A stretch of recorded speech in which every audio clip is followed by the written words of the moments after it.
ወወልድ ወመንፈስ ቅዱስ አሐዱ አምላክ አሜን። ይትባረክ እግዚአብሔር አምላከ አበዊነ ዘአምጽሐነ እስከ ዛቲ ሰዓት። ቲና የአቦታትና አምላኽ ልዑል እግዚአብሔር ናብዚ ሰዓት እዚ ናብዚ ግዜ እዚ ስለ ዘብጽሐና ክብሪ ምስጋና ይብጽሐ እዩ። ንልዑል አምላኽና ንእግዚአብሔር ድምቕ ዝበለ ሞራል ክትህብለይ ይደሊ ኣለኹ።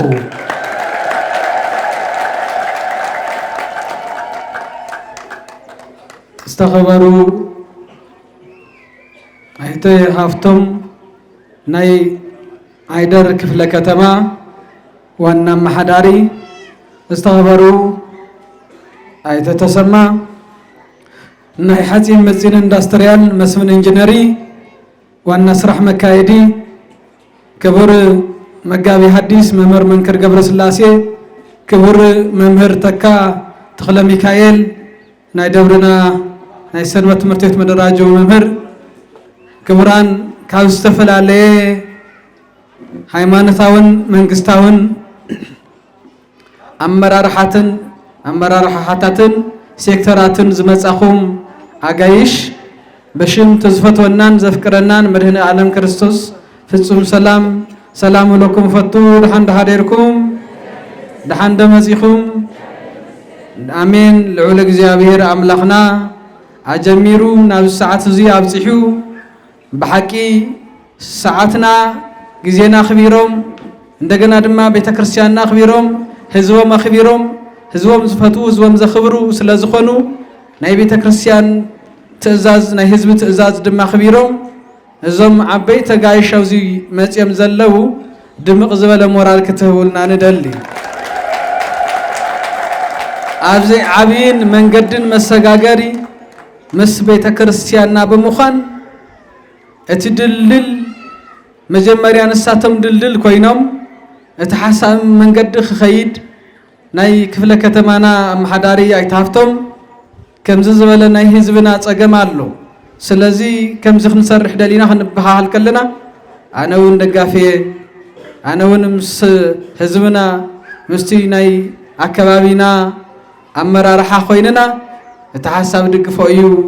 የድግፎ እየ ብምባል ናይ ድጋፍ ደብዳቤ ምስ ናይ ቤተክርስቲያንና ኮይኑ ናብ ሓፂን መፂን ኢንዱስትሪያል መስፍን ኢንጂነሪ ደብዳቤ ምስ ተጻሕፈ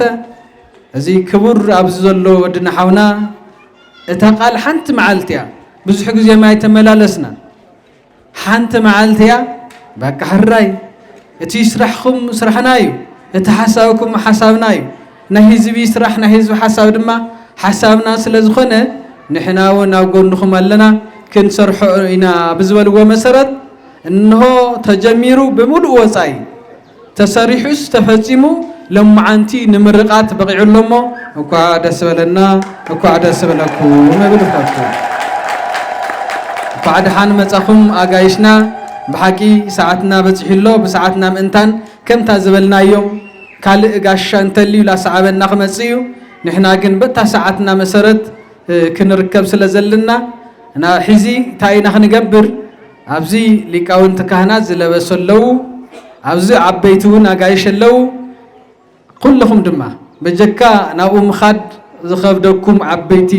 እምበር ካልኦት ከምታ ናይ በቀደማይ በሐቂ ብጣዕሚ የመስጊነ በቀደማይ አመስጊና ኢና ልዑል ክብሪ ተሰሚዕና ላፍታ ድልድል ከይድና ሪቫን ንቆርጽሞ ታሪቫን ምስ ቆረጽና ኣብዚኣ ሕፅር ዝበለት መደረ ሕፅር ዝበለ መድረኽ ጌርና በዓልና ክንዛዝም ኢና። ብክቡር መላከ ምሕረት መምህር ቆሞስ አባ ወልደ ስላሴ ማሕዳር ደብርና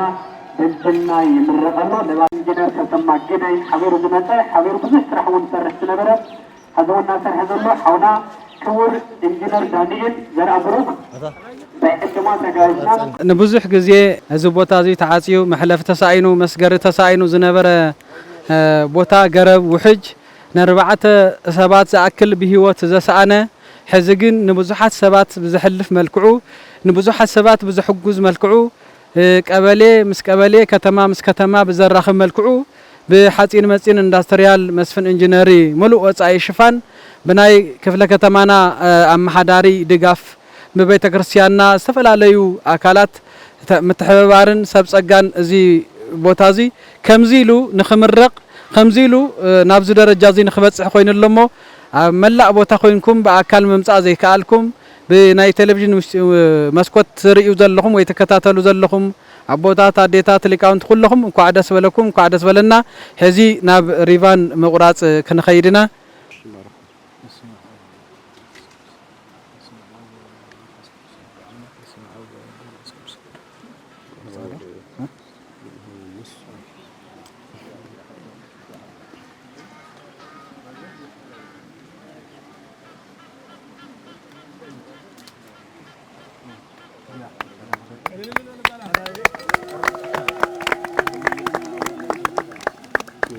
لازم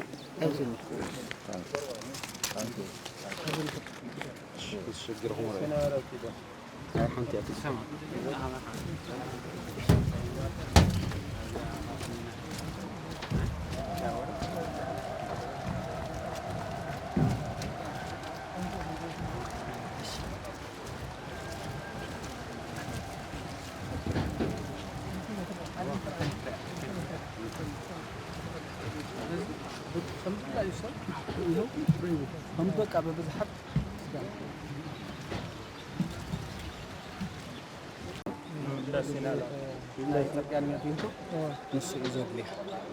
ስለዚህ እዚያ ተፈጺማ ያዘላ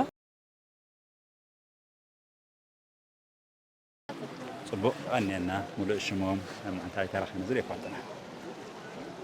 ሽሞይ ካፍቶም ውሬታ ይባሃል ናይ ክፍለ ከተማ ዓይደር ማሕዳሪ ሎም ማዓንቲ ዕለት 26 ሓምለ 2018 ኣብ ክፍለ ከተማ ዓይደር ጣብያ ማርታ ቀጠና 11 ኢና ንርከብ እዚ ተረኺብናሉ ዘለና ዋና ቀንዲ ምክንያት እትሪእዎ ዘለኹም ገረብ ብምዃኑ ምክንያት ኣብ ክልተ ዝተኸፈለ ህዝቢ ኣብ ክልተ ተመቂሉ በዚ ብኢድ የማና ዘሎ ህዝቢ ብሰንኪ ናይ ዝገረብ እዚ መዓልታዊ ማሕበራዊ ናብርኡ ኩሉ ጣዕመ ይከኣለን ነዊሕ ግዜ ልዕሊ 20 ዓመትን ካብኡን ላዕልን ከባቢ ብጣዕሚ ሰፊሕ ሕቶ ዘሎ ህዝቢ እዩ እዚ በዚ ዘሎ ጠቕላላ ብጣዕሚ ብሽሓት ዝግመት ህዝቢ ኣብ ስቃይ ነዊሕ ግዜ ድልድይ ሰርሐልና እናበለና ሓተተ ድልድል ክስርሐሉ ብዘይምኽኣሉ ምክንያት ድማ ቤተክርስትያን እስክስዕም ካልኦት ማሕበራዊ ናብርኡስ ክገብር ኢኮኖሚያዊ ስራሕቲ እስከከናውን ዕሩይ ዝተሸገረሉ በዚያ ገይሩ ቆሪፁ ናብ ዕዳጋ ናብ ቤተክርስትያን ከኣቲ እናኸኣለ ብሰንኪ ዘውዝኔ ክሰርሕ ብዘይምኽኣሉ ምክንያት ብነዊሕ ብኻሊእ ከባቢ ተጓዒዙ ናብ ተሽከርኪሩ ዝመፀሉ ኩነታት እዩ ነይሩ ቤተክርስትያን ዳጨርቆስ ዝተሸገረ ህዝቢ ምዃኑ ስለ ዝኣመኑ ዕሩይ እቲ ናይ ቤተክርስትያን ዳጨርቆስ ዝሕቶ እዚ ናብ ምምሕዳር ክፍለ ከተማ ዓይደር ብምቕራብ ክፍለ ከተማ ዓይደር ድማ ምስ ትሕዝ ዘሎ ጠቕላሊ ናይ በጀት ጠቕላሊ ፀገም ግምት ብምእታው መን ክሰርሐልና ይኽእል ዝብል ሓሳብ ተታሒዙ ንመስፍን ኢንዳስትሪያል ኢንጂነሪንግ ትሕቶ ቀሪቡሉ እዚ ነምዘበን ስለዚ ቅድሚ 3-4 ወርሒ ትሕቶ ቀሪቡ ኣብ ዝሓፀረ እዋን ትሕቶ ምላሽ ክረክብ ይኽእል ማለት እዩ ስለዚ ህንፀቱ ይኹን ትሕቶ ካብቲ ህዝቢ መሰረት ሒዙ ናብቲ ቤተክርስትያን እውን ከይዱ ብምትሕባርቲ ቤተክርስትያን ዝተሓተተ እኳ እንተኾነ ብዋናነት ናይቲ ስራሕ ኣፈፃፅማ ግን መስፍን ኢንዳስትሪያል ኢንጂነሪንግ ሙሉእ ንሙሉእ ወፃኢ ብምኽኣል ኣብዚ ሎም ዓንቲ ሰሪሑ ረኪቡና ኣሎ ማለት እዩ መስፍን ሓፂነ መፂን ነረስሽ هو مسفن إندستريال إنجينيرينج مالت أو وشو معري شو ما تغير أصلا نرتمه بقى خاطر هو مسفن حاسين مسئين موالي كالي ملو أو زخو علزق الهافتي أركيونا له سلازي كونهم مع أنت جميرو وبزح نجاري فايدو طبعا أنتو ظلم زنوركو كونهم يتحزم عبيتي حزب في الله حزب غرامات زحلة فيكون نزوه حج ملء أنت ولا بزوجني محلافي يكال كالي يكال خلاص زوجني بتعمي نايس تاسقمون كويني صني حفظ حلفه جيزه بزي بزخونه غاطامي ولا من اسي ون كالي ون تي خيل اي لو حلف زخيل ون نايس المات كبابي سلا زخونه زوجني خبابي ناو زوجني مصيخاون ناوروا اتيو بهانغس بخاليس زخدل زنبرون تفوتح ليلكا حسابي كال بوانانت عبيت ولدي نتخسيان سعملو ማሕበራዊ ናብሮኦም ዘካይድሉ ቆልዑ ህፃውንቲ ትምህርቶም ብቀረባ ብዝብኒ ዝሰግሩሉ ኩነታት ስለ ዝተፈጠረ እዚ ማሕበረሰብ እዚ ብዘጋጣሚ እዚ እንኳዕ ደስ በለኩም ደስ በለና ይኽብል ዝደሊ ስለዚ ነው ማዓንቲ ናይ ዝኸባቢ እዚ ናይ ሓጎስና መግለፂ መዓልቲ እዩ ሓቢርና ሓጎስና ነጣዕመሉ ዘለና መዓልቲ መስፍን ብነፃ ይሰርሕዎ ከመይ እዩ በጀቱ ብመን እዩ ዝብል እስኪ ፊክስድ ገራ መስፍን ሙሉእ ንሙሉእ ብነፃ ይሰርሕዎ ካባና ሕቶ ጥራሕ ይቀሪብሉ ናይቲ ህዝቢ ስቃይ ጥራሕ ይቀሪብሉ ክፍለ ከተማ ዓይደር ሕዝብ ዘለዎ በጀት ሕፅረት ከም ዘለዎ ናብ ግምት እትዩ ሙሉእ ንሙሉእ ብናይ ባዕለይ ክሽፍኖ እቲ በጀት ኢሉ ሙሉእ ንሙሉእ ብጣዕሚ ብዘገርም ኣብ 3 ወርሒ ኣብ ዘይመልእ ሰሪሑ ረኪብና ኣሎ ማለት እዩ ከብዚ ዝበለ ፀገም ስለ ዘሎ ኣብዚ እንታይ ኢና ክንተሓጋገዝ ንኽእል ዝብል ሓሳብ ቀሪቡልና ሞስት ንክእሎ ክንሕግዝ ንግዚኡ ምስቲ እዋን ዝኸይድ ምስቲ ዓቕሚ ዝኸይድ ግዜያዊ ሓገዝ ክንሕግዝ ኢና ስራሕ ጀሚርና ብኡ መሰረት ትሪእዎ ዘለኹም ስራሕ ተወዲዩ ሕብረተሰብ ክግልገለሉ ናብ ዝበቅዕ ደረጃ በፂሑሎ ማለት እዩ ኣብዚ በተለይ መስፍን ሓደ አይ ቲንክ ሓላፍነት የድልዮ ይኾና ማሕበራዊ ስራሕቲ እሞ ካብቶም ስራሖም ስራሕ ጥቐስ የብሉና እስኪ መስፍን ይኩን ትካላት ናይ ኢፈርት ናይ ህዝቢ እዩ ስለዚ ኩሉ ስራሕን ህዝባዊ ሓላፍነተን ብግቡእ ክወፅኣ ምኽኣል እዩ ኣብ ኩሉ ናይ ሕብረተሰብ ፀገም ማሕነቆታት እናተረኸባ ፀገም ምፍታሕ ይተዋልና ተልእኾን ማለት እዩ ስለዚ ንመስፍን እዚ ካብተን ገዘፍቲ ተልእኾታት ገብረን ክፍፅመን ካብ ዝግባኣ የዕርዩ ንእሽተይ እዩ እቲ ጉዳይ ስለዚ ማሕበራዊ ግዴታና ስለ ዝኾነ እዚ ሓገዝ ተባሂሉ ዝውሰድ ኣይኮነን ኤንጂኦ ኣይኮነ ገለ ኣይኮነ ናይቲ ህዝቢ ናይ ባዕሉ መሰሉን መብቱን ተን ትካላት ከዓ ዋና ስራሕን ዝኾነ ስራሕ ናቱ ኣካል ካብዚ ላዕሊ ክስራሕ ዝግባእ ካብዚ ላዕሊ ኢና ክንገብር ዝግባእ ምስቲ ግዜን ምስቲ እዋኑን ክንርኢ እንተለና ዓቕሚ ዝፈቐዶ እዚ ስለ ዝኾነ እዩ እምበር ፅንዓትና ስፍሕ ዝበለ እዩ ግዝፍ ዝበለ እዩ ስታንዳርድ ዝኾነ ድልድል ክስራሕ ኣለዎ መሸጋገሪ ክስራሕ ኣለዎ ስንም ስራሕ ናብ ብዙሕ ሚልዮናት ይሓትት ንግዚኡ ፅንዓቱ እውን ኣለና እዩ ሓራይ ሱክሳዕ ንገበር ዓቕሚ ሱክሳዕ ዝመፅእ ከዓ ንግዚኡ ከምዚያ ጌርና ትፀገም ዋላ እዋናዊ ይኩን ግዜያዊ ይኩን ፀገም ብዙ ክፍታሕ ኣለዎ ካብዚ ንላዕሊ ግን ደረጅኡ ዝሓለወ ስራሕ ዘድልዮ ምኳኑን ዓቕሚ ተሓሳቢ ዝገበረ ስራሕ ክንሰርሕ ዝግበአና ምኳንና እውን ድማ ከም ገዛዕዮ ጌርና ወሲና የለ እውን ሓዘት ተጠቂምዎ ዘሎ ማቴሪያል ታይ ግልጽ ዝገበርና ትድልድል ብስሚንቶ ድዩን ዘይፈረሰና ኖ መስፍን በዋናነት ስርሑ ኣብ ሓፂነ መፂን ኢንጂነሪንግ እዩ ሜታል ሰንድ ኢንጂነሪንግ ንብሎ ኢና ኣብ ሓፂነ መፂን ስለ ዝኾነ ስራሕቱ መብዛሕትኡ ትድልድል ሰሪሕና ዘለና ካብ ሓፂነ መፂን እዩ ብዙሕ ግዜ ብሲሚንቶ ብእምኒ ብገለ ይስራሕ እዩ እሱ ሓደ እዩ ዋና ግን ናይ መስፍን ልኡ ከዓ ምስ ሓፂን ተተሓዘ እዩ ስለዚ ገዘፍቲ ናይ ሓፃውን ኣካላት ኢና ተጠቂምና ዘለና ደረጅኡ ብዝሓለወ ናይ ምልሓም ስራሕ ተጠቂምና ኢና ቀሊል እውን ኣይኮነን ሰብ ስለ ዝሰጋገረሉ ከዓ ኢንጂነሪንግ ኣናላይሲስ እውን ተሰሪሑሉ እዩ ዋላ ከምዚ ኢሉ እናሃለወ ማለት እዩ ካብዚ ላዕሊ መስፍሕና እዩ ለምሳሌ ካብዚ ላዕሊ ተስፊሕናዮ ተሸካሚ ምስኡ ስለ ዝከይድ ፕሮፐር ኣይኮነ ስለዚ ሕዚ ናብ ከባቢ 2 ሜትሮ ስፓን ወይ ከዓ ስፍሓት ብዘለዎ ይኸድ ኢልና ክንሓስብ ከለና ኩላ ማቴሪያል ኣብኣ እትያ ዘላ ብዙ ናይ ኢንጂነሪንግ ኣናላይሲስ ፅንዓት መሰረት እያ ማለት እዩ ስለዚ ነቲ ድልድል ንባዕሉ ኣፅኒዕኻ ክንደይ ሰብ ክሕልፍ ይኽእል ክንደይ ሰብ ክሽከም ይኽእል ምስ ንውሓቱን ምስ ቁመቱን ምዚ ተሓሳቢ ተገይሩ ናይ ኢንጂነሪንግ ስራሕ ቅልል ዝበለ ተሰሪሑሉ እዩ ንዑ ዝምጥን ድማ ከዓ ናይ ፋብሪኬሽን ወይ ከዓ ናይ ሓፂነ መፂን ስራሕቲ ተሰሪሑሉ ኣሎ ማለት እዩ ናቲ ኩሉ ንሪኦ ዘለና ካብቲ ብሲሚንቶ ዝተሰርሐ ወፃእ ዘሎ መስፍን ተሰሪሑ ዘሎ ንውሓት ክንደይ ሜትሮ ይኸውን እዚኣ ሒዝኩም ኣጋጣሚ ንውሓታ ናብ ናብታት እዩ ዝግመት ናብ 17 ሜትሮ እዩ ዝግመት ንውሓቱ ሕይቱን ላዕሊ ክንርኢ ከለና ናብ 4.5 ከከም ከባቢኡ ስለ ዝፈላለ ስፍሓቱ ናብ 2 ሜትሮ እዩ ካብኡ ላዕሊ ክሰፍሕ ይግባእ እዩ ግን ንግዚኡ ምዝድልድል እዚ ዝከየ ሰለስቲኡ ኣናላይሲስ ሄይት ዊድዝ ሌንግዝ ቁመት ከፍታን ስፍሓቱን ንሓስብ ተለና ብ2 ሜትሮ እዩ ስፍሓቱ ተሰሪሑ ዘሎ መወዳእታ ዝተገበረ ወፃኢ ምግላፅ ይከኣል ወፃኢ ምግላፅ ይከኣል እዩ ብዙሕ ምስጢር የብሉን ሓደ ሓቂ ግን ክንዛረብ ዝግባእ 5 ሳንቲም ኣብ ሕብረተሰብ ክውዕል እንከሎ ግን ኢንሚልየንስ ምዃኑ ሎም መዓልቲ ክርዳእ ክኢለ ኣለኹ ዝሒተ ማሂረ ዘሎ ኣብዚ ወፂኡ ዘሎ ወፃኢ ክንርኢ ከለና ሕዚ እዚ ኩሉ ሕብረተሰብ ከገልግል ብዝኽእል ዓቕሚ ክትግምቶ እንተለካ ሕብረተሰብ ዝሪኦ ዘለዎ ተሓጓስን ናይቲ ሰርቪስ ተጠቃማይነት ድሌት ክርኢ እንተለኹ ግን እቲ ገንዘብ ንምግላፁ ባዕሉ ብጣዕሚ ንእሽተይ ካብ ገሚትናይ ዝነበርና ካብ 1.5 ክሳብ 2 ድዩ ኣብ መወዳእታ ክንደይ ተወዲኡ ዝብል ናይ መወዳእታ ፀብፃብ የብለይ ካብ 1.5 ክሳብ 2 ክውድእ ከም ዝኽእል ተሓሳቢ ጌርና ኢና ጀሚርና ብዓብዪ ናብ 25 ክሳብ 30 ሚልዮን ዝሓትት ስለ ዝነበረ እዩ ካልኣይ ፌዝ ነፅናሓዮ ንግዚ ዝብልና ማለት እዩ ክንዱ ዝኣክል ወፃኢ ሕዚ ንምውፃእ ከቢድ ኢልና ስለ ዝሓሰብና እና ብዙ ደረጃ እዩ ኣነ ካብቲ ዝወፀ ወፃኢ 1 ሚልዮን ቀለል ቅርሺ ያለው ማለት ብዙ ታይ ትሪያ ናይ ሕብረተሰብ ግን ድሌት ክትርኢ ከለካ 100 ሚልዮን በኣማይት ሚልዮን ከም ዝወፀሉ ዓይነት ዘርኢ ዓይነት ተሓጓስን ሰርቪስን ሃትሪ ሓንቲ ሳንቲም ኣብ ሕብረተሰብ ክትውዕል ዘለዋ ኢምፓክታ ክንዳየናይ ምዃኑ ዘምህረኒ እዩ ውልቀይ ኢለ ይወስድ እሞ ሓፈሻዊ ፀብፃብ እዩ ዝመስል ሙሉእ ሽመይ ሃይላይ ታረቀ ይበሃል ዝነብረሉ ናይ ጣብያ ዓዲ ሽንዳሕን ኮይኑ ኣብ ናይ ዓይደር ከባቢ ማለት እዩ 15 ዓመት ኣለኒ ኣብዛ ቢንቶ እዚኣ ኣብዛ ቢንቶ እዚኣ 15 ክንቅመጥ ከለና ብዙሕ ታሪክ ኢና ንርኢ ነርና ብዙሕ ሕማቕ ህይወት ኢና ሓሊፍና ንምንታይ ንኣብነት ክኾነና ሓደ ግዜ ዝገጠመና ነገርስ ሓደ ሰብኣይ ምስ ሰበይቱ ልዳ ጨርቆስ ላገስገሰ ነይሩ ላገስገሰ እሱ ቀዲምዋ ክኸይድ ከሎ እሳ ድሕሪት እያ ተሪፋ ወዲቓ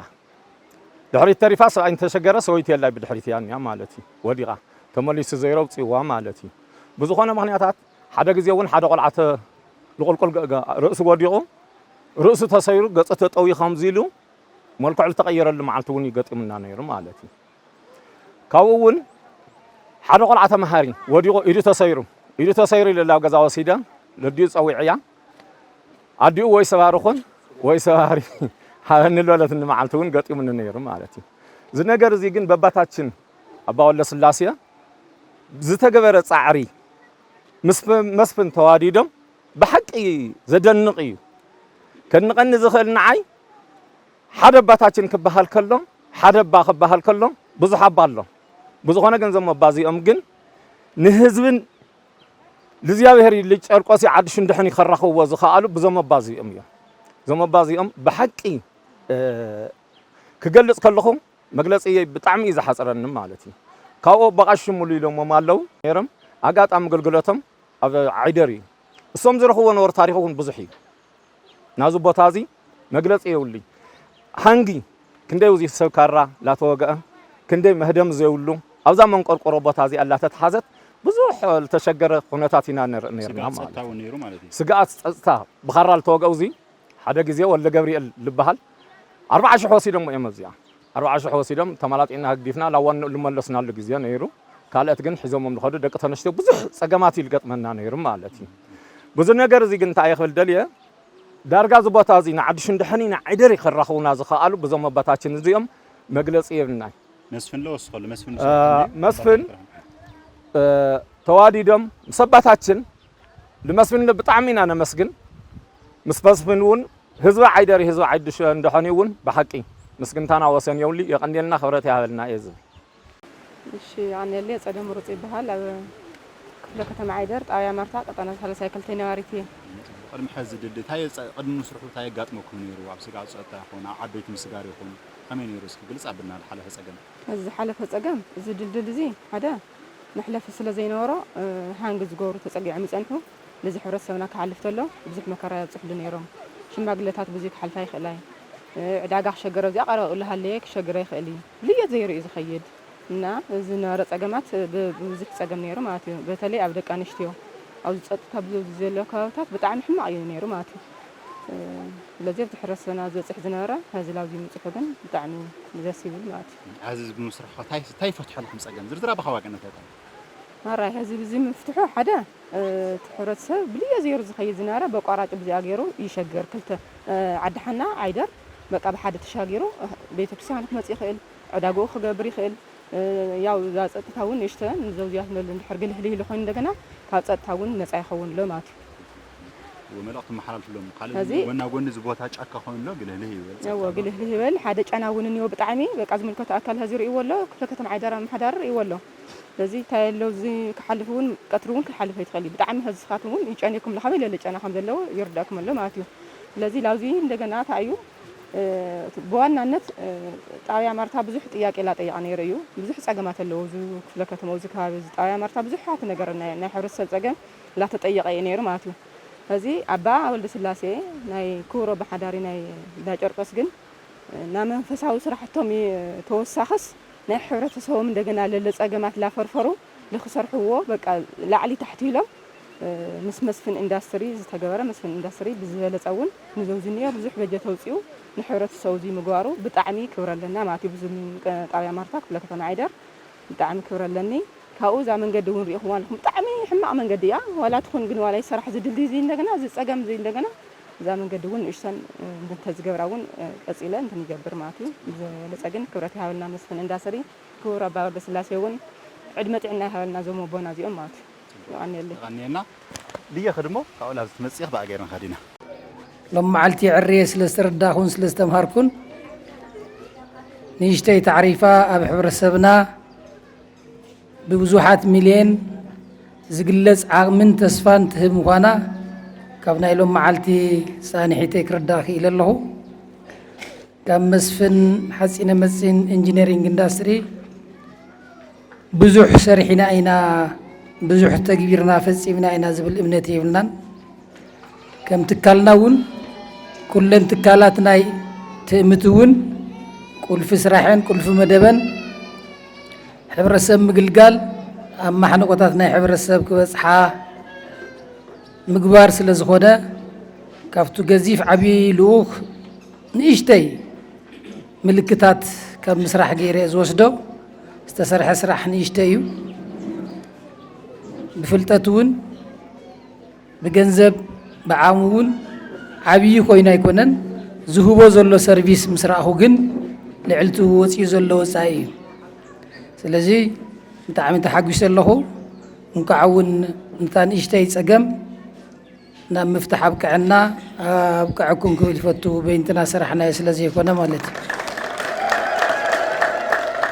ሓሳብና ክመፀልና እንከሎ መጀመርያ ስታንዳርዱ ድርጁ ዝሓለወ ግዝፍ ዝበለ ንከተማውን ዝምጥን ህዝቢ ሕብረተሰቡን ዝምጥን ክኸውን እዩ ድሌትና ነይሩ እቲ እዋን ትፈልጥዎ ኢኹም እቲ ግዜ ትፈልጥዎ ኢኹም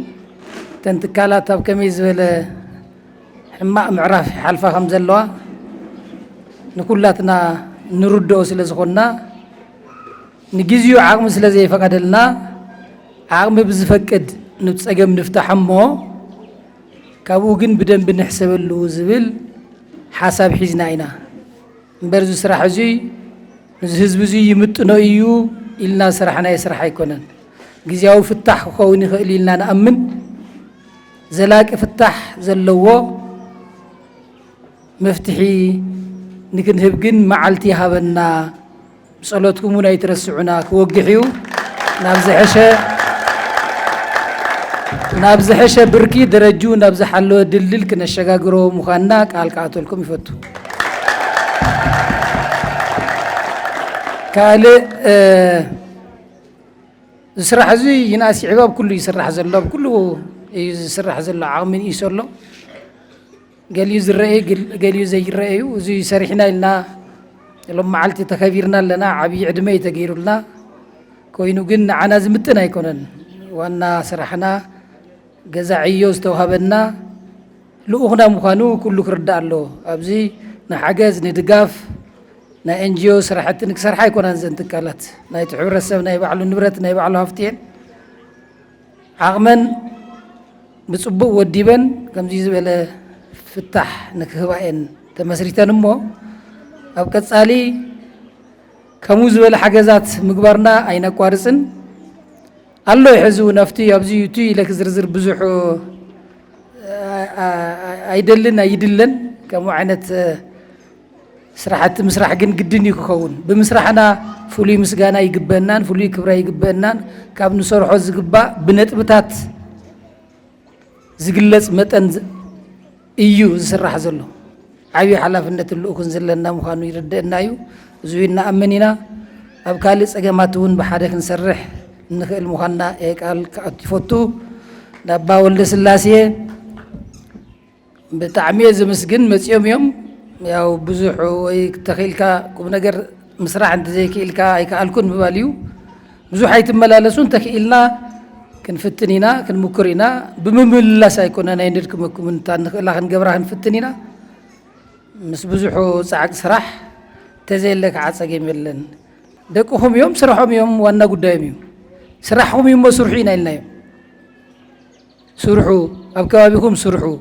ኣብ ካልእ ከባቢታት ንዘሎ ነገር እውን ኣብቲ ከባቢ ዘሎ ናይ መስፍን እንዳስርያል ናይ መስፍን ሜታል ሰንድ ኢንጂነሪንግ ሰራሕተኛታት ኢና ንውድብ ኣብቲ ከባቢ ጊዜ ይቁጥብ ጉልበት ይቁጥብ ገንዘብ ይቁጥብ ካብ ኩሉ ውፍይነት ኣሎ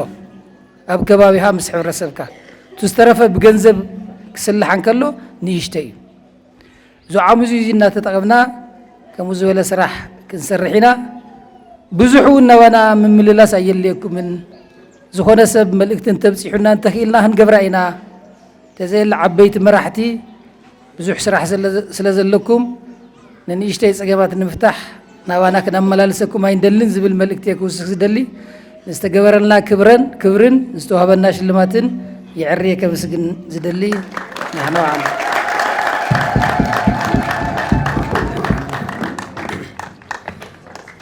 يخبرنا لإنجنير تسمى قدي دقيمكم علل لكم مسجوننا كبري هبلنا بحكي مسفل اندستريال انجينيرينج بحكي بالقر مولكو نغيرنا ايو كافتي زحلفل تقبرلنا على القصالي اين ندركم حكمي تبلك علي فتحوا واي اين ندركم حكمي بحنت غزي حتىهم كنملسينا يلو لله امسجوننا بفلاي بحكي مسفن ابز طرح زي يكون يسرحوا تمال الجمهور حدا عوي يسرحون النيو اذا نخور الله مسكلنا اب جمعه زلا مسكل مريتا اريغا نيرا حزي ام حداسي زلو تزلو الغدلو كله لمصغان تمال يسرحوا جميرو سللو نايزا دلدل زي اطرح لي هونس ناي تجمير وزلو ناي جمعون ناي كله علل لكم لمسكنا مسكننا ينسي تزوصو لعلي 5 مليون لعلي سلن هنا 5 مليون عللا جبجوا انا مسكن تتوهيله يكالي ادم قبيلكم طرح مسكننا المسكن دقيمكم مسكن له بتاعنا صبو دخيلكم لسان ساي غزي علل لكم مسكننا بحقي كبري يغبا እግዚአብሔር يخبرلنا بولقها انجينيرون كلكم بولقهم لغوركم ون تقوامكم زغبرلنا بتعمي عوي مسكان لنا غزي زي مقتال خزون كابزي قتلنا بأمحداري كفله كتما عيدر بحاونا هافتم وريتا ملختي نسمعنا كتا حزون هافتم لما درك علينا ولكم تقبل لي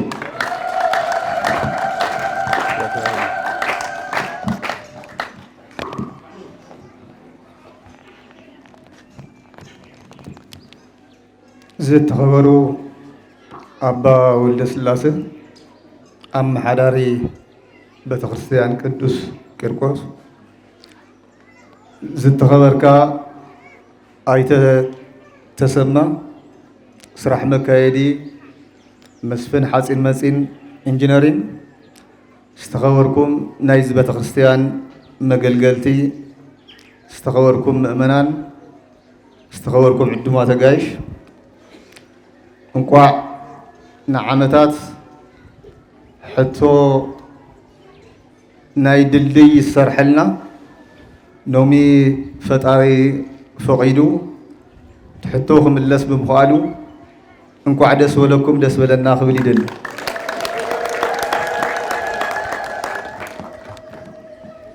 موزي حتو دلدي يسرحلنا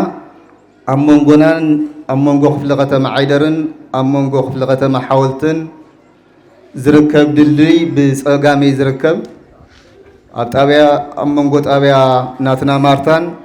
አመንጎ ጣቢያ ናይ ህዳስ ናይ ሓወልትን ዝርከብ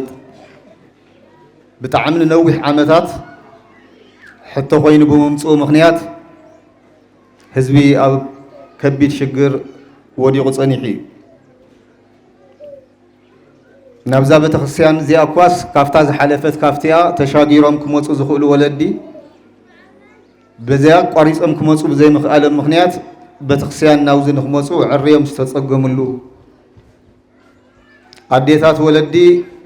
بزيا قريصن ناو زاب تقانا تركب هوسبيتال عايدر نمبصح زي تقاللو كالي محبر إيكونوميا وخنتات تمهاروناس كالوتنا إيكونومي سرحت ناس نعداقاس ناو كالي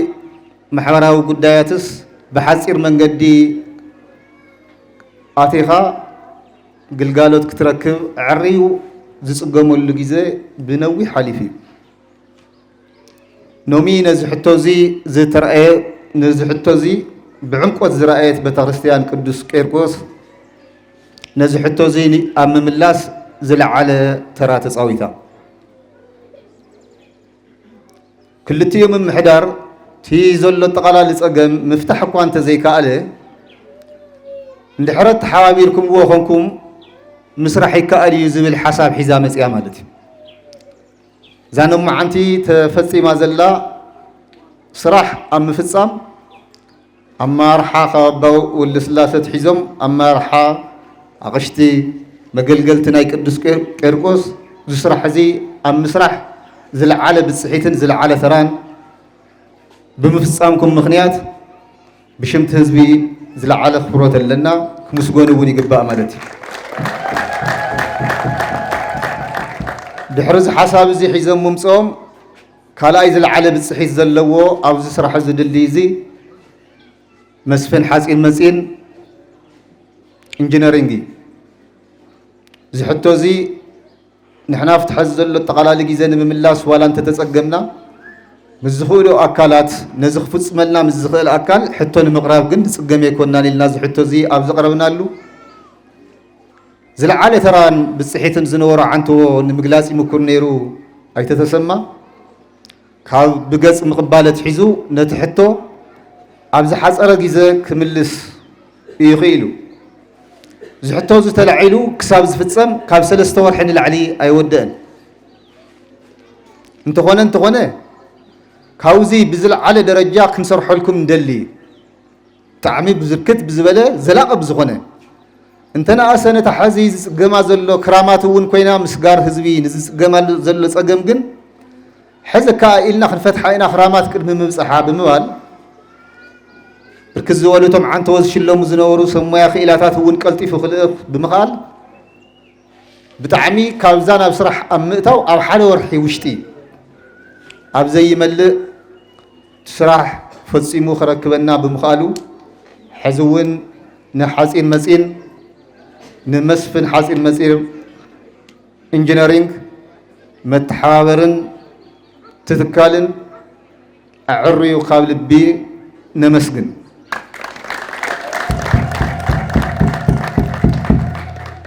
تمودا تاخولو زدلوزي انت حرت حبابيرنا بتعمل بزحات زي تملسو حطوتات اللونا حزم من تاي كونتات كم زلنا فلطي قلنا من تاي كونتات سلا زلنا نابلك حتو خم عصاو الناس راحة بتازلات كهولنا كالكا مخاد يتمواص مالتي ابص جمينا زلنا نزخونه يكون ملاش كونه يخل زخونه يكون حتو تخيل كاتم اللسون تزيكيل كخعنا حزب تقمطمو حزبي زتحاور مس حزب كون كازي تزلقو ነገር ይክልን ማለት ነው ምዛበ ተክርስቲያን ኮይና እና ዝሕቶ ዚ በተክርስቲያን አንቂላቶ ትሕቶ ምላሽ ክረክብ ኪሉ ነሙውን ከም አሞሉ ክሰግሪ ነር ዝሕቶ ዝውን ማለት ነው ካልኦት ሕቶታትና ይዝ በተክርስቲያን ቀጸልተለው ናአና ዝሓቶቱና ንኹለ ነገር ኩሉ ክንገብር زي نخوله دم ما نخوله العام مخان خنرد تنخلن سرحت جن زين نحنا عنكل حزب زين يخال بتخرستيان كاب زلاتو كاب زلوا زيات خال إلنا نخن كير جن أو قلنا نخم كيرنا كل نجار نخن فتصم بشمت من محدار ون بزيك نرجع بسألكم دل مال أمود دعتا حزون دقيمة نعمش الرشان نعمش جانا زلني حدا نسبة خريستيان زي قدس قيروس بيت خريستيان زيس أجمعنا كلنا حزبي عم مفتح زل على ترى زلوا بيت خريستيان يكاتت عسران سلسن شارشاي كرامات خونم زوز حزي عدمهم تمازالتني هنا لعل حدا شحن 500 استنفاس أو زي كاتت 23 بيت تمرت بدحرينا تمازابلت له زي كوا تخائلكم يبهالنوا كل جزء خابز مصوت حزم مسكع حزي زاوية كريستيان زيا بعالكو أو زخون اللوان نساء طرحات كلهم محدار يكون نزخلهم زلهم أو قول نخمينات بال كافتا زلا تاون ممنان التحابيرة نزم تمازابلت زيات بتصح كاو سغيرو زغاط مناص اگم بسكي حصرت بجت نغلص قمات اكلات امن صقمول ساعات زاويه كريستيان زيات بصح بزح نغرات حجز سلازم احنا زخلو نز حجز زل اكل احنا تاي نغبر محساب كدلينا اي مالتي سلازم حزون زل عالم مسغانا نتبرس كريستيان نعمتنا نومي بفلاي زادلدل نخسرح بخيلتكم بفلطاتكم بقلوتكم بجنزبكم أوجنت بتخرستيان نايلكم مناسي نايز خبابي بكل جزء بتحز جلس أزنوركم بكل جزء نخفت سام لعن تراس تساوتكم من دقيمة تبتخرستيان زيان خاب لبي بشم تهزبن من محدارن كفلقة معيدر النامس جنة كأسال سراح تمن محدار زخولو كله كبركت أوجنكم مخنا كرجاجس يدلي እግዚአብሔር استمسገነ ይሁን ይغنيልኝ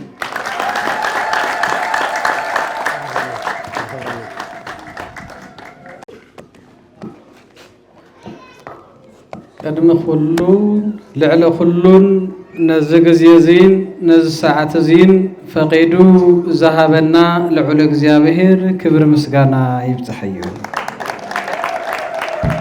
نحنا أبارتو تلعيلنا خنسرح نسول عل أملخنا دما إذا سرحنا باريخو نخفت سمنا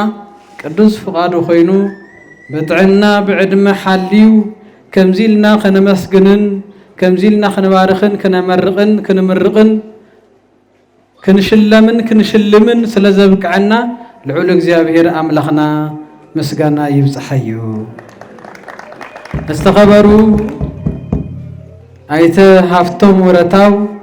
ناي كفلة كتما عيدر وانا محداري استخبروا أيت تسمى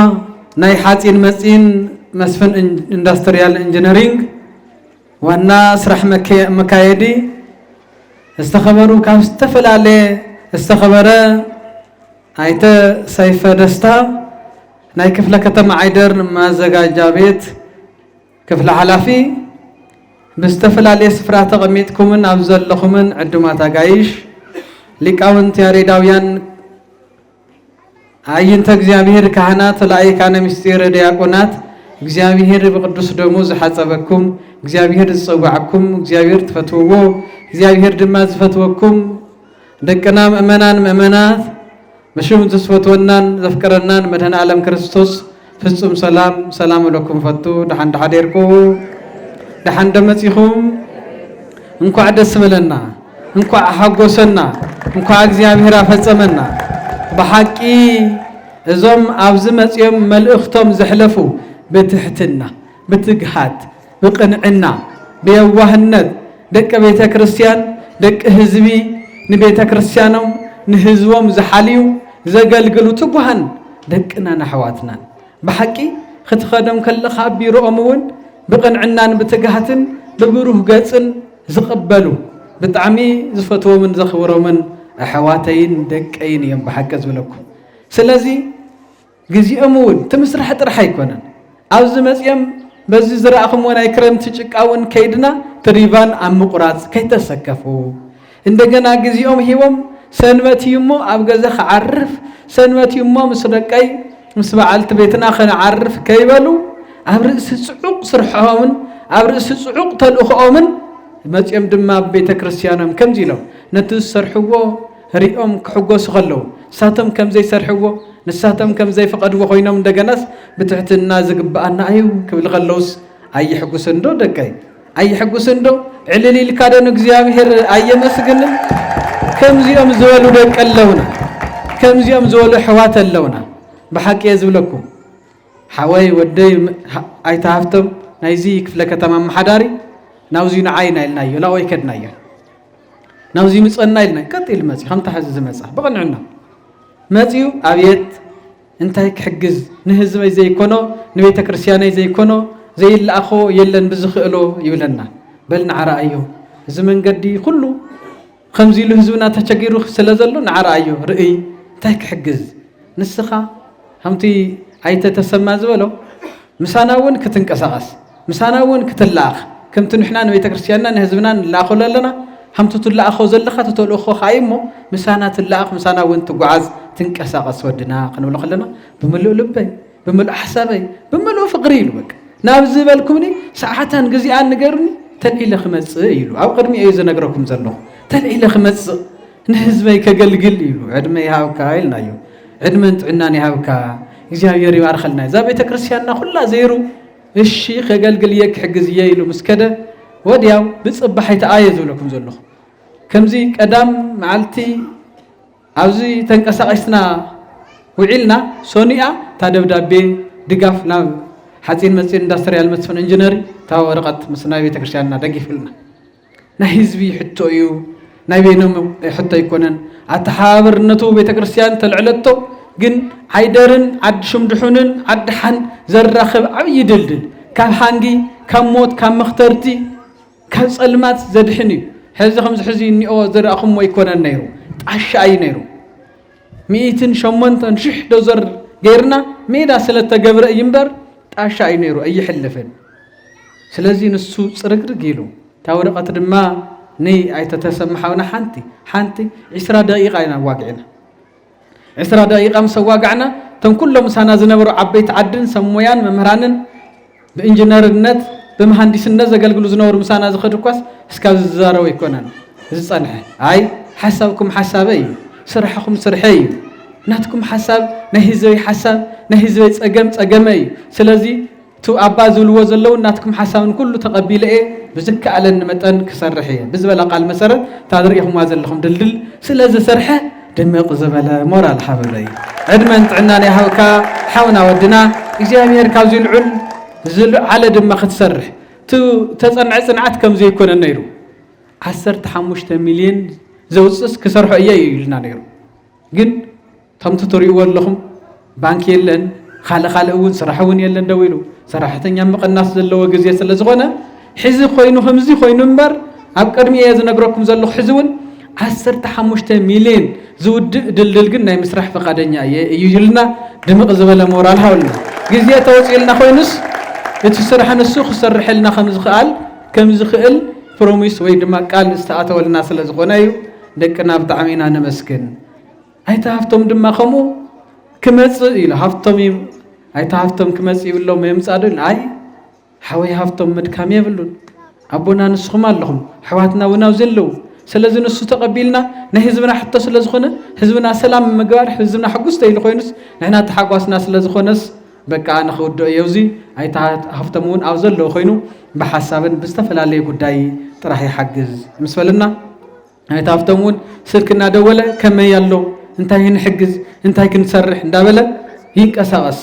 ዝተፈላለዩ ናይ ጣብያ ማርታ እንዳለኣኸሶም ኣመሓደርቲ ድማ ኣብዚ መፅኦም ብሰላም ንኽፅረግ ብሰላም ንኽስራሕ ስለ ዝሓገዙና ልዑል ምስጋናን ክብርን ኣለና እግዚኣብሔር ይባረኸልና ንብል ኣብዚ ድማ ብምልኦም ናይ ቤተ ክርስቲያንና ሊቃውንት ኩሎም ብጸሎት ብሞራል ብሓገዝ ብሓሳብ እቶም ዓንተዎ ዝተሸለሙ ንሳምፕል ወይ ድማ ንምልክት ዝኣክል እምበር ኩሉ እዚ ዘይተሳተፈ የለን ህዝብና ኣብዚ ዘይተሳተፈ የለን ካብ ካልእ ቦታ መፅኦም እውን ኣብዚ ዝተሳተፉ ኣለዉ ንምዝርዛሩን ንምንጋሩን ተዘይኮይኑ ኩሎም ተሳቲፎም ብጣዕሚ ብዝገርመኩምስ ኣነ ብሓቂ ንቤተ ክርስቲያንና ክንደይ ውላድን ክንደይ ፀጋን ከም ዘለና ኣይታ ሃፍቶም ሪኢኹምዎ ዶ ናብዚ ቤተ ክርስቲያንና ኣቀራርባ እሴት ኣቀባብላ ደሪኢኹምዎ ከምቲ ኣብ ቢሮ ኣብ ምሕደራ ዝኽደኖ ኣከዳድና ዘይኮነስ ከመይ ተኸዲኑ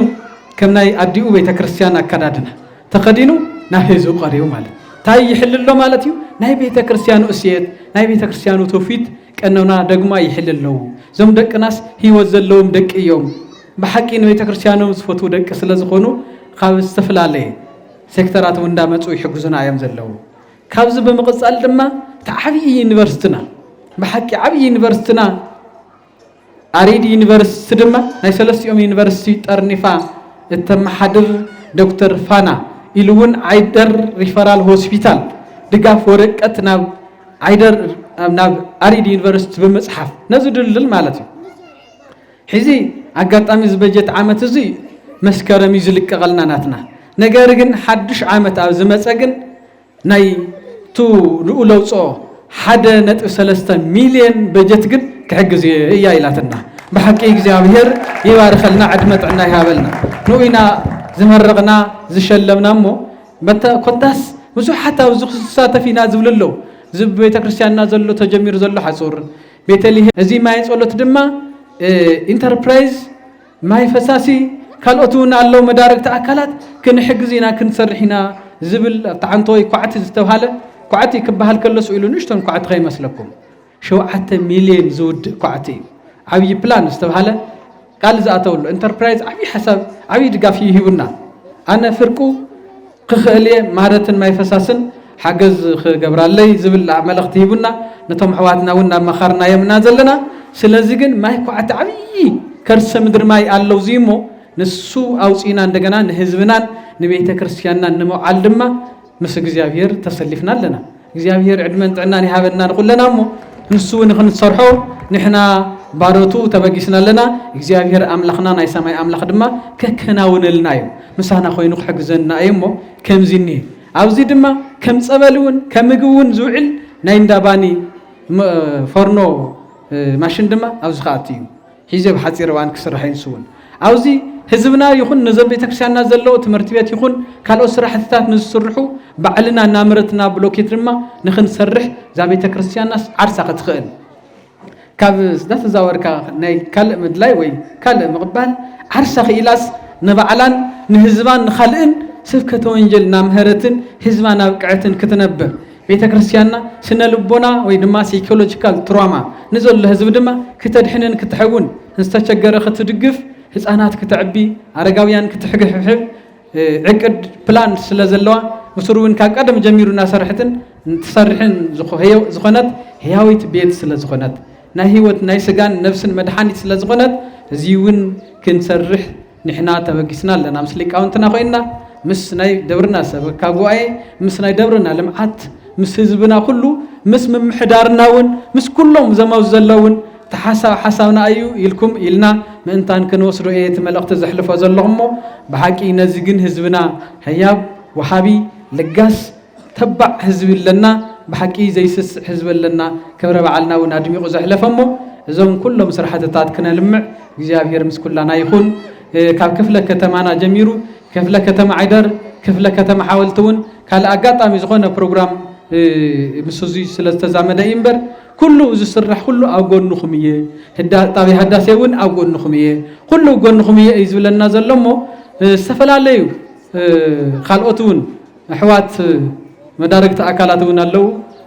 بيتكرشان نحجز يومه جابير يوار خلنا جابير يهابلنا نقول لهم بحكي نقول لهم نم حداري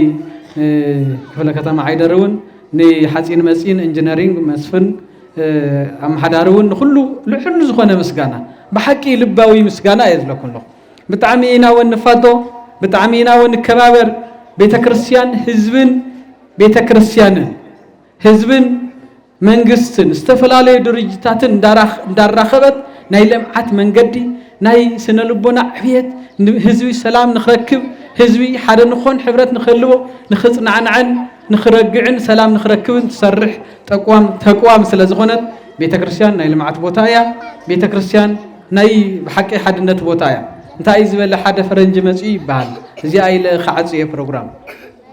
كغونس نابزي ناب تግራይ አትዩ نحراي مساته ቆላሕ እንተ በለስ ተማዕዶ ዘሎ እንታይ እዩ ይብሎም ልምዓት ቦታ እዩ ቤተ ክርስቲያን እንደገና ሕልፍ እዩ ተማዕዶ ዘሎ እንታይ እዩ ቤተ ክርስቲያን ልምዓት እዩ እንደገና ሕልፍ እዩ ለኹሙ ዋ ኣብዛ ትግራይ ልምዓት ትኾን ዘላ ምንም ደና ኣኽቢራ ልምዓት ሓልያ ተኽሊ ዘይብሉውን ተኽሊና ተኸለትና ወሰኸት ተዕምብብ ዘላ ቤተ ክርስቲያን ያሞ መንግስቲ ምስ ቤተ ክርስቲያን ኮይኑ ናይ ልምዓት ኣዋጅ ተዝእውጅ ብዙሕ ልምዓት ክበዝሕ ነይሩ እዩ ዝብል ሓሳብ ሂወት ፈረንጂ ማለት እዩ ስለዚህ ቤተ ክርስቲያን ልምዓት ሰላም ፍቅሪ ኣብ ህዝቢ ንኽሰፍን ንኽህሉ ተምሃሪ ፊደል ቀሪፃ ሃ ዝብል ፊደል ቁፅርታት ኩሉ ቀሪፃ ዘቕረበትን ዘማዕበለትን ብሩክ ናብ ክብሪ ተቐበሉለይ ተሸላማ ይኮይንሎ እግዚአብሔር ይመስገን እግዚአብሔር ይመስገን እግዚአብሔር ይመስገን እግዚአብሔር ይመስገን ናብዚ ዘብፀሐና ነዚ ዘርአየና ይመስገን አምላኽና ካብዚ ቀፂሉ እውን ኣብ መስፍን ሰራሕተኛ ኮይኑ ናብዚ ናዚ ድልድል ዚ ንስራሕ ዝተልኣኹ ተወኪሉ ዝመፀ ካብ መጀመርያ እስካብ መጨረሻ ብትግሃት ዝሰርሕ ዝነበረ ሓውና ሕዚ እውን ዝሰርሕ ዘሎ ናብዚ ምረቓ ዚ ንክበፅሕ ብትግሃት ብቕንዕና ዘገልገለ ሓውና እዩ ደጀን በርሀ እግዚአብሔር ይመስገን እግዚአብሔር ይመስገን ናብዚ ዘብፀሐና ነዚ ዘርአየና ይመስገን አምላኽና ዕልልና በልና ነመስግነሉ ሕዚ እውን ናይ መስፍን ሰራሕተኛ ሓውና እዩ ንሱ እውን ተመሳሳሊ ምስ ዳንኤል ምስ ደጀን ብምዃር ብትግሃት ብቕንዕና ዘገልግል ዝነበረ ሰዓት ከይተቆፃፀሩ እዚ መንፈሳዊ ስራሕ ናይ ቤተ ክርስቲያን ኢሎም ብምእማን ካብቶም ዝሰርሑ ዝነበረ ሓደ ኸዚ እውን ኪዳነ ተካ እግዚአብሔር ይመስገን እግዚአብሔር ይመስገን እግዚአብሔር ይመስገን ኪዳነ ተካ ላብ መድረኽ ወይም ተወካሊ ባዕሉ እንታሊ ጽቡቕ እና ኣብዚ ዘብፀሐና ነዚ ዘረየና ይመስገን አምላኽና ብተመሳሳሊ ሕዚ እውን ኣብርሃ መሓሪ ሓውና ነዛ ደብርና ብርሃን ክትኸውን መንገዳ ምቹት ክትኸውን ተመሳሳሊ ምስ ዕርኽቲ ኮይኑ ኣብርሃ መሓሪ ሓውና እውን ተመራቂ ተመስጋኒ እዩ ሽልማት ላብ መድረኽ ኣብርሃ መሓሪ እግዚአብሔር ይመስገን እግዚአብሔር ይመስገን ኣብዚ ዘብፀሐና ነዚ ዘረየና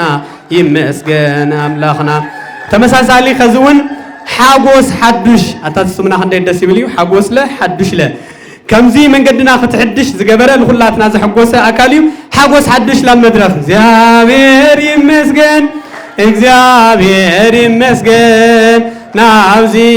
ዘብፀሐና ነዚ ዘረየና ይመስገን አምላኽና ኸዚ እውን ኣድሐኖም ገብረ ሚካኤል ዕልልና በልና ብክብሪ ንቀበሎም ንሕዋትና ተወካሊ እዚ ብተወካሊ መፀሎ ዕልል ኢልኩም ኣመስግኑሉ እግዚአብሔር ይመስገን እግዚአብሔር ይመስገን ናብዚ ዘብፅሕ አምላኽና እግዚአብሔር ሽሙ ይኽበር ይመስገን ኸዚ እውን ብድጋሚ ቀፂል እውን መድሃንየ ገብረ ኣናንያ መድሃንየ ኣናንያ ዕልልና በልና ነቀበለልና ሓውና እውን መድሃንየ ኣናንያ ሓውና ምስ ሰፈር መንእሰይ ብምዃን ብዙሕ ኣስተዋፅኦ ዝገብር ንቤተ ክርስቲያንና ብሓሳቡ ብጉልበቱ ብገንዘቡ ኩሉ ግዜ ዘገልግል እዩ ኣብ ልዕሊ ድማ ብመስፍን ተወኪሉ ሰራሕተኛ ኮይኑ ተላይኹ ብትግሃት ምስቶም ቅድሚ ሕዚ ተመስገኑ ኣሕዋትና እዩ ዕልልና ነመስግነሉ በፈቃዱ እዩ ብድልየቱ እዩ ካብ ሰፈር መንእሰይ መንደር ተወኪሉ እዩ ኸይዱ ይባሃል ኣሎ ክብሪ ያበልና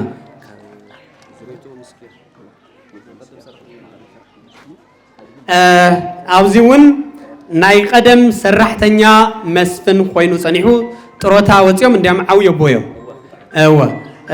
እዞም ኣቦ እዚኦም ብትግሃት ባዕሎም ብሰናይ ፈቐድ ተቋመይ ዝድርጅተይ ከምዚ ዓይነት ስራሕ ክሰርሕ ከሎ ብጣዕሚ ተሓጒሰ እየ ስለዚ ኣነ እውን ብሰናይ ፈቓድ ብባዕለይ ምዞም ደቀይ ምዞም ኣሕዋተይ ኮይነ ክሰርሕ እየ ኢሎም ዝሰርሑ እዮም ኣይተ ጎይቶኦም እስኪያ ኣይተ ጎይቶኦም እስኪያ ዕልልና በልና ንቀበለሎም የኽብረልና ቡና ቀፅል ስሞም ወይና ተባህሉ ዝፍለጡ እዮም ኣይተ ጎይቶኦም እስኪያ እግዚአብሔር የኽብረልና ከምዚ ዕቤት ማለት ዓብይ ማለት ከምዚ እዩ ዓብይ ኣብ ዓብይ ቦታ ክርከብ ከሎ ድልድል ከምዚ ንክስራሕ ክተግህ ከሎ እምበር ድልድል ንክስበር ድልድል ንክፈርስ ምክንያት ጠንቂ ዝኸውን ዓብይ ተኮይኑ ዓብይ ኣይኮነን ህፃን እዩ ህፃን እውን ዘይሰርሖ ስራሕ እዩ እሞ ኣቦና እዚኦም ግን ኣብ ድልድል ምስራሕ ተጊሆም ብጉልበቶም ብሓሳቦም ብኩሉ ነገሮም ዘገልግሉ እዮም እግዚአብሔር የኽበረልና ቀፂል እውን ዮሐንስ ኣርኣያ ዕልልና በልና ነመስግን ሓውና እውን ዮሐንስ ኣርኣያ ላብ መድረኽ እግዚአብሔር ይመስገን ዮሐንስ አርአያ እንተሊኻ ባዕልኻ ተዘይኮይን ድማ በተወካሊ ዮሐንስ አርአያ እግዚአብሔር ይመስገን እግዚአብሔር ይመስገን እግዚአብሔር ይመስገን ናብዚ ዘብፀሐና እግዚአብሔር ይመስገን በሊቀ ትጉሃን አቦና ቀሲስ ሙሉ ናይ ደብርና ዋና ትጉሃ አገልጋሊ ተቀቢሎም ደለው ክብር ምስጋና ለአምላኽና ይብፅሐዮ ካብዚ ቀፂልና ወዶም ድማ ብጣዕሚ ደስ ይብል አቦ ንወዱ ወኪሉ አካል ልምዓት ዝኾነ መስፍን ኢንዱስትሪያል ኢንጂነሪንግ ተሸላሚዩ ዕልል ናበልና ነመስግን ብሓቂ ብልገርም መልክዑ ካብ 1.5 እስካብ 2 ሚልዮን ዝግመት ባዕሎም ክነግሩና እዮም ኣብ መጨረሻ ብክቡር መልአከ ምሕረት ሽልማቱ ናወሰደ እዩ ዘሎ መስፍን ኢንጂነር ሓውና ይርከበሎ ዕልል ናበልና ናመስገንና ንቀበል እግዚአብሔር ይመስገን እግዚአብሔር ይመስገን እግዚአብሔር ይመስገን እግዚአብሔር ይመስገን ናብዚ ዘብፀሐና ነዚ ዘርአየና ይመስገን አምላኽና ስራሕ መካየዲ ባዕሉ ተረኪብሎ ኢንጂነር ዳንኤል ተሰማ ግደይ ሓውና እግዚአብሔር አምላኽና ይኽብረልና መስፍን ካውዚ ብላዕሊ ተጊሁ ህዝቡ ከግልግል ኩሉ ግዜ ውፉዩ ቤተክርስትያንና ዝሽልማት ዚ ክትወከላ ድማ ካብዚ ብላዕሊ ጠሚቱ ንቤተክርስትያንና ክሰርሕ ንህዝቡ ብቕንዕና ንከግልግል ናይ ቤተክርስትያን ሽልማት ብጣዕሚ ዓብይ ሓላፍነት ንክትሰርሕ ናይ ዝሓለፈ እውን እግዚአብሔር አገልግሎትካ ተቀቢልዎ እዩ ዝብል ዓብይ መልእኽቲ ይለሎ እግዚአብሔር ይኽብረልና በኸላይ ደረጃ ድማ እሺ ካብዚ ቀፂል እውን በጸጥታ ምኽባር ኩሉ ግዜ ኣብ ጎድኒ ቤተክርስትያኑ ኮይኑ ሰናይ ስራሕቲ ናሰርሐ ዝመፀ ከዝውን ዝሰርሕ ዘሎ ክፍለ ከተማ ዓይደር በተወካሊ በሃፍቶም ወረታ ሓውና ታሽልማት ክስወሰድ ያ እግዚአብሔር ይመስገን ናበልኩም አመስግኑና ንዓይደር ክፍለ ከተማ ሃፍቶም ሓውና ባዕሉ ይወሰደሎ ባዕሉ ሃፍቶም መሓዳሪ ክፍለ ከተማ ዓይደር እግዚአብሔር ይመስገን እግዚአብሔር ይመስገን ቤተክርስቲያን ከምዚ ክትለምዕ ቤተክርስቲያን ብመንፈስን ብስጋን ህዝባ ንኽተገልግል ኣብ ልምዓት ጎድኒ ዝኸውን ክፍለ ከተማ ክህሉ ከሎ ካብ ማንም ብላዕሊ መሕጎሲ እሞ ለክፍለ ከተማ ዓይደር ካብ ልቢ ብጣዕሚ ነመስግን ክብሪ ሃበልና ካብዚ ቀፂልና እውን ክፍለ ከተማ ሓወልቲ እግዚአብሔር ይመስገን ትልገርመኩም ነመስግን ዕልል ናበልና ንቀበል ክፍለ ከተማ ሓወልቲ ወይም ተወካሊ ተልዩ ካብ ክፍለ ከተማ ሓወልቲ ተወካሊ ዝኾነ ከቀበለና እዩ ክልቲኦም ክፍለ ከተማታት መራኸበ የነበሮም ህዝበ ክርስቲያን ተዛዊርካ ብላዕሊ ነይሩ ሕዚ ግን ክልቲኦም ክፍለ ከተማታት ተራኺቦም ኣለው ተወካሊ ተቀቢልናምና ኣለው እግዚአብሔርና እዩ ዕልል ኢልና መቐለ ዩኒቨርሲቲ እውን ነመስግን ተወካሊ ተልዩ ናይ መቐለ ዩኒቨርሲቲ እግዚአብሔር ይመስገን እግዚአብሔር ይመስገን ናብዚ ዘብፀሐና ናብዚ ዘብፀሐና ይመስገን አምላኽና ናይ መቐለ ዩኒቨርሲቲ ዶክተር ሃይለ ማርያም ተወካሊ ኮይኖም ተቀቢሎም ኣለው ናይ ደብርና እውን ሰበካ ጉባኤ ኮይኖም ሰርሑ ኣለው እዮም ሰይፍ ዘክሊ ኣፉ ማለት ከምዚ እግዚአብሔር ይመስገን ብሓቂ ዕልል ኢልኩም ንመቐለ ዩኒቨርሲቲ ተመስግኑልና ሕዚ እውን ምምሕዳር ጣብያ ማርታ እዛ ቦታ እዚኣ ጫካ ዝነበረትሉ ግዜ ልዕሊ 4 ሰባት ሲኢና ኢና ተደውርዮም ዝተረኸቡ እውን ልዕሊ 3 ሰባት ኣለው ሂወቶም ልሳኑ 4 ሰባት እዮም ስለዚ ጣብያ ማርታ ልዕሊ ዓቕሙ ኮይኑ ወንበር እዚ ጫካ ናብኡ ሓለውቲ ብምስዳድ ፀጥታ ብምኽባር ብብዙሕ ናሰርሐ ዝፀንሐ እዩ ሕዚ እውን ኣብዚ ስራሕ እዚ ክስራሕ ከሎ ንብረት ከይስረቕ ጠንኪሩ ዝሰርሕ ዝነበረ እዩ ፀጥታና ብዝግባእ ተኸቢሩ ክኸይድ ዝገብር እዩ ኣብ ልዕሊ እዚ እውን ዓብዪ ስራሕ ዝሰርሐ እዩ ምሕዳር ጣብያ ማርታ እግዚአብሔር ይመስገን ብተወካሊ ኣቢላ ሽልማት ትወስደላ ምሕዳር ጣብያ ማርታ እግዚአብሔር ይመስገን እግዚአብሔር ይመስገን ናብዚ ዘብፀሐና ናብዚ ዘብፀሐና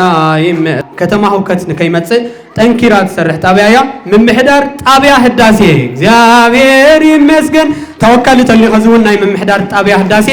ላብ መድረኽ ምፅልና እግዚአብሔር ይመስገን ነመስግን እግዚአብሔር ይመስገን እግዚአብሔር ይመስገን ናብዚ ዘብፀሐና ነዚ ዘረየና ይመስገን አምላኽ ዕልላ ደኺምና ድና ተሸለምቲ ትጉሃት ጠንካራታት ደቂ ቤተ ክርስቲያን ስለዝበዝሑ እዩ ከምዚ ዝበሉ ይብዝሕልና ጥራሕ እምበር ዕልልና ይንስልቺ ኢልኩም ስትደጊምኩም ኣርዩና ዕልላኹም እግዚአብሔር ይመስገን ብሓቂ ኣብ መጨረሻ ብዙሕ ኣስተዋጽኦ ዝገበሩ ነዞም ሕዚ ክጽውዐልኩም ዝጸንሑ ውልቀ ኣካላት ይኹን ወይም ተቋማት ንክሰርሑ ኣስተዋጽኦ ንክገብሩ ብትግሃት ንክሕጉዝና ጎድና ንክኾኑ በአካል እናተመላለሱ በጉልበቶም በገንዘቦም በሐሳቦም ኮይኖም እናገልገሉ ዝመጹ ሕዝውን ዘገልግሉ ዘለው ሰለስተ አካላት ኣለውና ንሳቶም ከፋልጠኩም እዚኣቶም ብሓቂ ንስኻትኩም ሪኢኹምዎም ኢኹም ከመይ ይጎዩ ከም ዝነበሩ ስልኮም ቢዚ ኮይኑ ሓሳቦም ቢዚ ኮይኑ ንጉሆ ናገስገሱ ላው ሁሉ ናፍቶም ከዚ ክንሽልሞም ፀናሕና ቤተክርስቲያንና ክትሽልሞም ፀንሐት ናውዚ ሁሉ ምስኩር መልአከ ምህረት መምህር ቆሞስ አባ ወልደ ስላሴ ቦና ብምዃን እግሮም ብምስዓብ ናገልገሉ ጠንኪሮም ናሰርሑ ዝፀንሑ ሰለስተ አካላት ኣለው ንዕኦም ከዚ ታሽልማት ላው ቦታትና ክወስዱ ክፅውዕ መጀመርያ ሊቀ ትጉሃን ቀሲስ ሙሉ እግዚአብሔር ይመስገን ዕልና ነመስግን ሊቀ ትጉሃን ቀሲስ ሙሉ ማለት ኣብ ደብርና ብትግሃት ብሰዓታት ብማህሌት ብቅዳሴ بكل عينة بيت كريستياننا زلوا أجلجلوت بقنعنا زجلجلو دخمني سلكني زيولو دكاس زي مصم دكاسهم تقطعيرهم نقيهم زنكوه تبيهم زتبوها بويهم دقيمكم عليكم ما مسجون لنا بحكي كبري هذا النبونا نزحلف مسجنا لنا كوزي بالعلون بتجهات كتجلجلوا دورهم نهزوهم زحقوا استراحات كله كتزرعوا بيت كريستيان ناي مسكر ورقتي وتكم الله دقيمكم عليكم نبونا مسجون لنا بخلاي درجة ما أبز حز سعد سبكا قواي خوينهم زقلقلو زلو بقنعنا بتجهز زقلقلو سبكا قواي زي كابز متس مسكور ملاك مرات ممر قومس أبا ولد سلاسي بمخان عوية استواصو عوية سرح السرح زلو مسمولو سبكا قواي مستقل الله حزب كريستيان بمخان مسبيت مرسل مدنا قطاس بيت كريستيان نازلو قلقلات كله نكفاتن زتوجه زلو أبز دل زيد ما عوية استواصو زجبرو حاونا ممرنا ممر رأيا علي لنا مسكن الله إخزابير مسكن إخزابير مسكن إخزابير مسكن إخزابير مسكن عبزي زبزحنا إخزابير أملاخنا يمسكن حزد ما من سيخوينو أبيت كريستياننا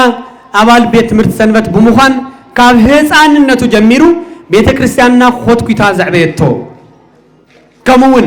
سروحو رئا بيت كريستيان سروحو رئيهم حزب كريستيان سبكا قواي خوينو كقلقلنا يودنا لكم زمرزكم إنا قلقل زلو بزمنهم تأمرات بلقرم ملكو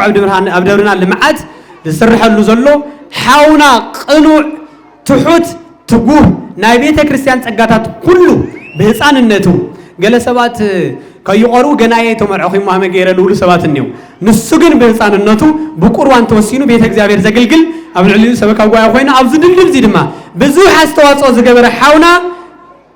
ክብረ ኣብ ብርሃነ እግዚአብሔር ይመስገን እግዚአብሔር ይመስገን እግዚአብሔር ይመስገን ክብረ ኣብ ብርሃነ ለመድረፍ ናብዚ ደሎ ማለት እዩ በሐቅ እሱ ከመስግን ለፈጣሪው ከግልግል ለህዝበ ክርስቲያኑ ለቤተ ክርስቲያኑ ጥራህ ይዘደልመር ከምዚ ክሽለም አያሐስውን ግን እግዚአብሔር አንሕናውን ዘይሐሰውናዮ ዘይአቀድናዮ ሽልማት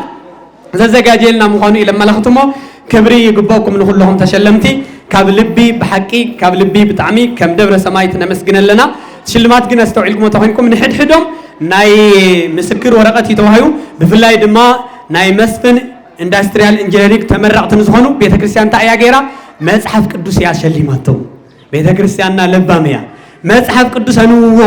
ከምቲ ናይ ኢንጂነሪንግ ስራሕቲ بدنبن ويكم أصنعهم فتنا حليفكم نعوي تقام تشيمكم وآتيهم تقصيركم زلهم قال أملاخ يا شلمات تممو بحكين كلهم كابل بي كبر لنا كابل بنا مسكن إخزابير مسكن لكم أما جرش علي لكم فتارينا إخزابير مسكن لنا